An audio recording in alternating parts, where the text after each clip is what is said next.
Indian railway ने निकाली है बहुत ही अच्छी बम्पर वैकेंसी और ये वैकेंसी हर एक फ्रेशर भर पाएगा। इसका एक पार्ट बन पाएगा। हम वीडियो में डिस्कस करेंगे कैसे आप इस वैकेंसी को भर पाओगे। तो मैं आपको स्टार्टिंग में ही बता दूं कि इस वैकेंसी के लिए पर्टिकुलर काफी अलग अलग डिपार्टमेंट में अलग अलग वैकेंसीज निकाली गई हैं और हर एक टाइप की वैकेंसी है इसमें जिसमें ज्यादा लेवल ऑफ एक्सपीरियंस और फ्रेशर्स के लिए भी एक्सपीरियंस वैकेंसी निकाली गई है। तो आप वीडियो को लास्ट तक जरूर देखिएगा। वैसे तो मेरे व्यूअर्स बहुत ही ज्यादा स्मार्ट हैं और उन्हें ये पता है कि काफी सारी वैकेंसीज निकाली जाती है जिसमें से हम फ्रेशर्स के बारे में अगर बात करें तो वो वैकेंसी अलग ही होती है। पर ऐसे काफी सारे मेरे और भी ऐसे व्यूअर्स हैं जिनको इतना भी पढ़ना नहीं आता कि वो वैकेंसीज में काफी अलग अलग वैकेंसीज और उनके लिए अगर जैसे मैंने कल ही एक वैकेंसी डाली थी जिसमें फ्रेशर्स के लिए भी सेपरेट वैकेंसी थी, पर उन्होंने वो वैकेंसी को छोड़ के जो फर्स्ट वैकेंसी उन्होंने देखी वो जिसमें 10 इयर्स का एक्सपीरियंस था उसको देख के उन्होंने पूरी जो वीडियो थी उसे जज कर लिया कि सर इसमें तो फ्रेशर्स के लिए कोई वैकेंसी है ही नहीं। तो मैं बस आपको यही सजेस्ट करूंगा कि वीडियो को लास्ट तक जरूर देखिएगा क्योंकि ऐसी जो भी वैकेंसीज निकाली जाती हैं हमें सारी वैकेंसीज कवर करनी है सो दैट हर एक लेवल के जो भी एक्सपीरियंस होल्डर्स हैं वो सभी के लिए हम वैकेंसी को कवर कर पाए। इसलिए आप भी थोड़ा सा पेशेंस रखिए और पूरी वीडियो को ध्यान से जरूर देखिए, तभी आप ये नोटिस कर पाएंगे कि इसमें भी फ्रेशर्स की काफी अच्छी वैकेंसी है जिसको अप्लाई करके आप इस वैकेंसी का पार्ट बन पाओगे। चलिए अब देखते हैं इस वैकेंसी की तरफ और इसमें जो भी क्राइटेरिया है उसके बारे में डिस्कस करते हैं without wasting and time. But उससे पहले हेलो वेलकम और स्वागत है आप सबका मेरी एक नई वीडियो में जिसमें लग रहा है काफी अच्छी वैकेंसी जो कि निकाल रखी है आपकी इंडियन रेलवेज में।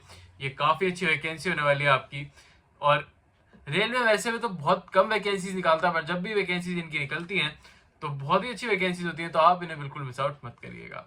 स्पेशली लॉयर्स के लिए लीगल डिपार्टमेंट में वैकेंसीज निकाली गई, तो चलिए इन्हें डिस्कस कर लेते हैं।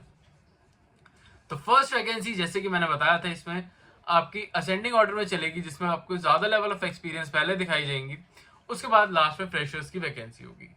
तो वीडियो को लास्ट तक जरूर देखिएगा। अगर हो सकता है कि आप इन वैकेंसीज को भी अच्छे से अप्लाई कर पाए क्योंकि अगर आपके पास थोड़ा लेवल ऑफ एक्सपीरियंस भी है तो आपका पे स्केल भी उसके साथ काफी ज्यादा इंक्रीज हो जाता है।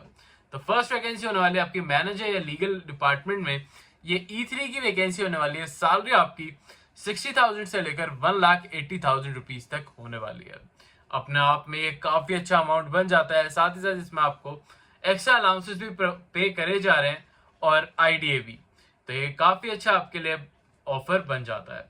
ये वैकेंसी आपको बिल्कुल भरनी चाहिए अगर आप इसके लेवल ऑफ एक्सपीरियंस को कवर कर रहे हो। तो इसमें टोटल 1 वैकेंसी निकाली गई है अनरिजर्व कैटेगरी के लिए।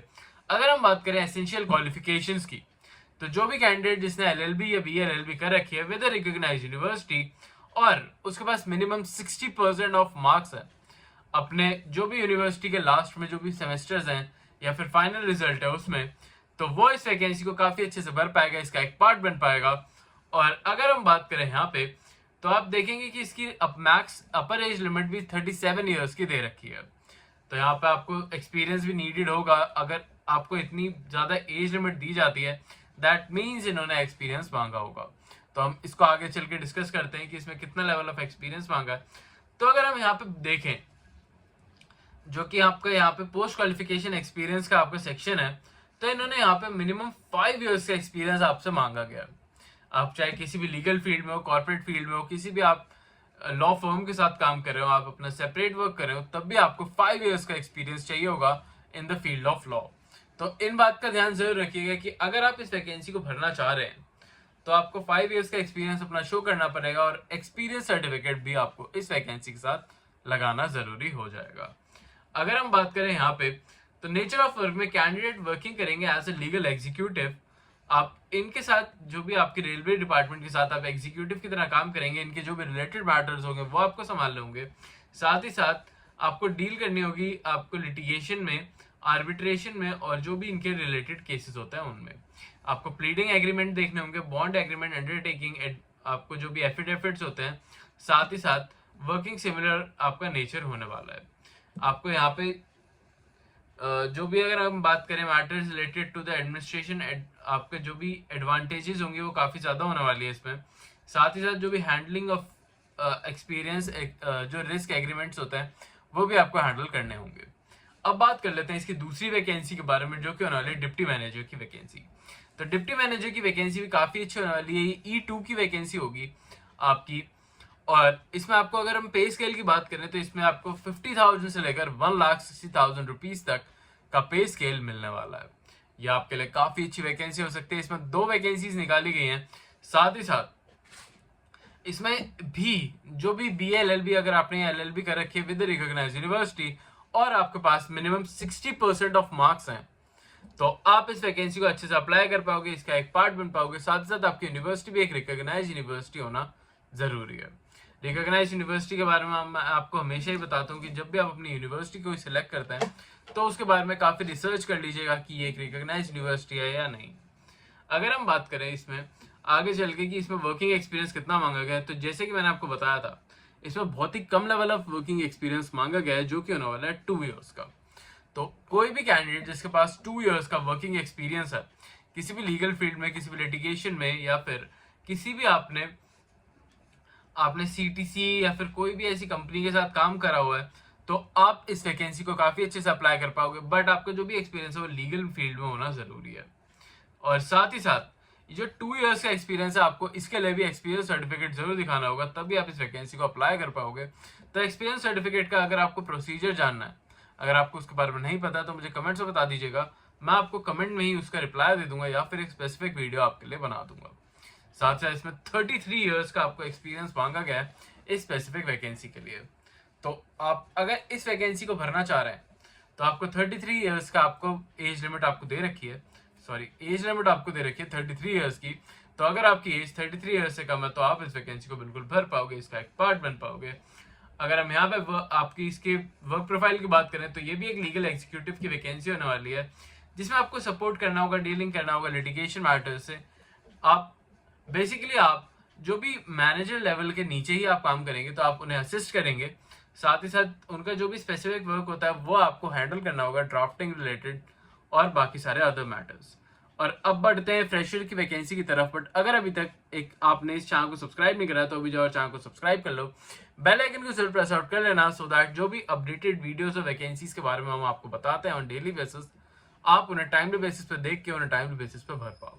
साथ ही साथ अगर अभी तक आपने इस वीडियो को लाइक नहीं करा तो अभी जाओ इस वीडियो को लाइक भी कर देना, क्योंकि आपके एक लाइक से हमें काफी ज्यादा मोटिवेशन मिलती है, जिससे कि हम आपके लिए डेली बेसिस पर और भी काफी अच्छी अच्छी वैकेंसीज और वीडियोस लेकर आते रहते हैं। तो बस आपको करना है एक लाइक और इस चैनल को सब्सक्राइब अभी के अभी। तो सब्सक्राइब करने से आपको जो भी इंपॉर्टेंट अपडेट्स हैं वो भी आपको टाइम बेसिस पर मिल जाएंगे, तो सब्सक्राइब जरूर कर लेना। अब बढ़ते हैं इसकी फ्रेशर वैकेंसी की तरफ, जो कि होने वाले आपके असिस्टेंट मैनेजर लीगल डिपार्टमेंट में। अगर हम पे स्केल की बात करें तो यहाँ पे आपको 40,000 से लेकर 1,40,000 रुपीज तक का पे स्केल देखने को मिलने वाला है। साथ साथ आपको एक्स्ट्रा अलाउंसेस भी पे होंगे इसमें। और इसमें अगर हम बात करें तो अब इसमें जो भी कैंडिडेट जिसने BA LLB या फिर LLB करी हुई है विद रिकॉग्नाइज्ड यूनिवर्सिटी और मिनिमम आपके अगर 60% मार्क्स हैं तो आप इस वैकेंसी को भर पाओगे, इसका एक पार्ट बन पाओगे। जैसे कि आप यहाँ पे देख पा रहे होंगे, यहाँ पे आपको पोस्ट क्वालिफिकेशन एक्सपीरियंस आपको बिल्कुल 0 मांगा गया है, तो यह आपके लिए काफी अच्छी वैकेंसी बन जाती है फ्रेशर्स के लिए। और साथ ही साथ इसमें आपकी जो भी अपर एज लिमिट है उसको भी 30 ईयर्स रखा गया, तो जो भी कैंडिडेट 30 ईयर्स से कम की एज के हैं सिर्फ वो इस वैकेंसी को भर पाएंगे। तो आप इससे ही अंदाजा लगा सकते हैं कि ये वैकेंसी बिल्कुल फ्रेशर्स के लिए होने वाली है। और साथ ही साथ अगर हम यहाँ पे बात करें तो यहाँ पे आप देख सकते हैं कि प्रेफरेबल एक्सपीरियंस मांगा गया है लॉ ऑफिसर का या फिर लीगल एग्जीक्यूटिव का, और इस वैकेंसी को भी आप भर सकते हो। और अगर हम बात करें तो यहाँ पे आपको लीगल मैटर्स को ही संभालना होगा, आपको असेस करना होगा। साथ ही साथ जो भी कंप्यूटर परफॉर्मेंस होती है वो आपको यहाँ पे हैंडल करनी होगी। तो ये आपके लिए काफी अच्छी वैकेंसी बन जाती है। अब आगे बढ़ते हैं और यहाँ पे आप देखोगे कि आपको मेडिकल स्टैंडर्ड अलाउंसेस भी मिल रहे हैं, कंपनसेशन पे आपको जो भी यहाँ पे पेजेस हैं और एक्स्ट्रा अलाउंसेस है वो भी देखने को मिल रहे हैं। प्लेस ऑफ पोस्टिंग की बात करें तो प्लेस ऑफ पोस्टिंग आपकी ऑल ओवर इंडिया या फिर अब्रॉड कहीं पे भी कराई जा सकती है, जहाँ पे भी कंपनी का रिक्वायरमेंट हो आपको कंपनी को। तो आप इस वैकेंसी को भरते टाइम इस बात का ध्यान जरूर रखिएगा कि आपको अब्रॉड जाने का मौका इस वैकेंसी के साथ मिल सकता है। अगर हम सिलेक्शन प्रोसेस की बात करें तो एलिजिबल कैंडिडेट जो भी हैं उनको एक रिटन टेस्ट और इंटरव्यू, और इन्होंने इसलिए रखा है एंड या और क्योंकि जितनी भी एप्लीकेशंस आएंगे उसके बेसिस पर डिसाइड करा जाएगा कि आपका रिटन टेस्ट कराया जाए या फिर डायरेक्टली इंटरव्यू बेस पे आपको रख लिया जाए। तो यह आपके लिए काफी अच्छा मौका बन सकता है। अगर आपका रिटन टेस्ट नहीं होता है तो आप इंटरव्यू देके डायरेक्टली बेस पे इसे आप वैकेंसी को अच्छे से भर पाओगे और इसका एक पार्ट बन पाओगे। अगर हम बात करें इंटरव्यू की, आपके रिटन एग्जाम की, तो इसका रिटन एग्जाम भी काफ़ी बेसिक क्वेश्चंस आते हैं, तो आप उसके लिए भी प्रिपरेशन अभी से स्टार्ट कर सकते हो। अगर हम बात करें यहाँ पे, तो सिलेक्टेड कैंडिडेट्स को जो भी आपको 3 लाख का बॉन्ड भरना पड़ेगा। अगर आप इस वैकेंसी को छोड़ के जाते हो तो आपको 3 लाख रुपीस पे करने होंगे। तो ये तो हो गया आपकी बात, आपकी सारी डिटेल्स। अब अगर हम बात करें यहाँ पे आपकी एप्लीकेशन फीस के बारे में, तो आपकी एप्लीकेशन फीस 1000 रुपीज रखी गई है for the unreserved and OBC candidate, but SC ST EWS PWD candidate और एक्स सर्विसमैन के लिए ये नील रखी गई है, मतलब आपको कोई भी एप्लीकेशन फी पे करने की जरूरत नहीं होगी। साथ ही साथ इसकी इंपॉर्टेंट डेट्स के बारे में बताओ तो 30/5/2025 की इसकी लास्ट डेट होने वाली है, तो उससे पहले पहले आपको इस वैकेंसी को भर देना है, तभी आप इस वैकेंसी का पार्ट बन पाओगे, इसको अच्छे से भर पाओगे। आपको यहाँ पे फॉर्म देखने को मिलेगा, जिसको लिंक मैं आपको डिस्क्रिप्शन में दे दूंगा। आपको ये फॉर्म का प्रिंट निकालना और इसे काफी थॉरोली और अच्छे से भरना होगा इस वैकेंसी का पार्ट बनने के लिए। साथ साथ इसमें अपने इंपॉर्टेंट डॉक्यूमेंट्स लगाना बिल्कुल मत भूलिएगा, तभी आप इस वैकेंसी को अच्छे से भर पाओगे। और एप्लीकेशन आपको जो भी रजिस्टर्ड है उसमें आपको सारी डिटेल्स काफ़ी ध्यान से भरनी होंगी, और इनके ऑफिशियल आपको जो भी एड्रेस है वहाँ पे आपको यहाँ इन्हें बाय पोस्ट भेजना होगा, जो कि साकेत का एड्रेस होने वाला है न्यू दिल्ली का। तो जो भी दिल्ली कैंडिडेट है वो तो इस वैकेंसी को टाइमली बेसिस पे अभी के अभी भर ही देना। ये वीडियो मैं आज इसलिए लेकर आ रहा हूँ सो दैट आप इसे टाइमली बेसिस पे भर के, अभी इसमें काफ़ी दिन है बट मैं आपको ये प्रेफर करूंगा कि अगर आप इसे भरना चाहते हैं तो अभी के अभी भर दीजिएगा। अब आपको इसमें कुछ डिटेल्स ध्यान में रखनी है जब भी आप इसको भरें, कि आप अपना एक्सपीरियंस सर्टिफिकेट जरूर लगा लें अगर आप एक्सपीरियंस वाली वैकेंसी भर रहे हैं, और अगर फ्रेशर्स के लिए भर रहे हैं तो आप जो भी डिटेल्स अपनी भरेंगे और जो भी आप डॉक्यूमेंट्स लगाएंगे वो सेल्फ अटेस्टेड डॉक्यूमेंट्स होना जरूरी है। तो सेल्फ अटेस्टेड डॉक्यूमेंट को बिल्कुल अच्छे से आप लगाइएगा, कोई भी डॉक्यूमेंट छूट ना जाए, इस बारे में बिल्कुल ध्यान रखिएगा। आई होप आपको सारे पॉइंट क्लियर आउट हो गए। उससे अगर कोई प्रॉब्लम आती है तो मैं आपके लिए यहाँ पे बैठा हूँ, आप मुझे कमेंट्स करके पूछ सकते हैं, मैं सारे कमेंट्स का रिप्लाई करता हूँ। आई होप आपको आज की वीडियो अच्छी लगी चैनल को लाइक और सब्सक्राइब भी कर लेना, बेल आइकन को जरूर प्रेस आउट कर लेना, सो दैट जो भी अपडेटेड वीडियोस और वैकेंसीज होती हैं आप टाइमली बेसिस पर भर के उन्हें टाइमली बेसिस पर उनका पार्ट बन पाओ। साथ साथ हमारी प्लेलिस्ट भी चेकआउट कर लो, जिसका लिंक आपको यहाँ पे दिख रहा होगा, और आपको अगर फ्रेशर्स की वैकेंसी भरनी है तो उसका लिंक भी यहाँ पे आपको दिख रहा होगा, आप वो वैकेंसीज भी चेकआउट जरूर कर लेना। उसकी 3rd वैकेंसी फ्रेशर की होने वाली है तो उसे भी चेकआउट जरूर कर लेना। और अभी के लिए चलता हूँ, मिलता हूँ कल आपसे फिर से एक नई वैकेंसी में। अभी के लिए